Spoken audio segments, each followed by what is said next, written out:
What's up, guys? I'm here on the Matrix seated row. This is one of my favorite row machines. It is on a fixed plane, so it really allows you to put yourself in the most advantageous position to target your back. So you're gonna come up to this, you're going to adjust the seat this way, and you can adjust the length accordingly. If you're a shorter individual, you can bring it in. If you're taller, you can extend it out.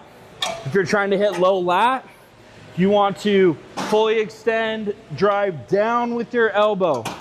If you're trying to get more upper back, you can drop the seat, grab here, and as you come back, have more elbow flare to target the upper back.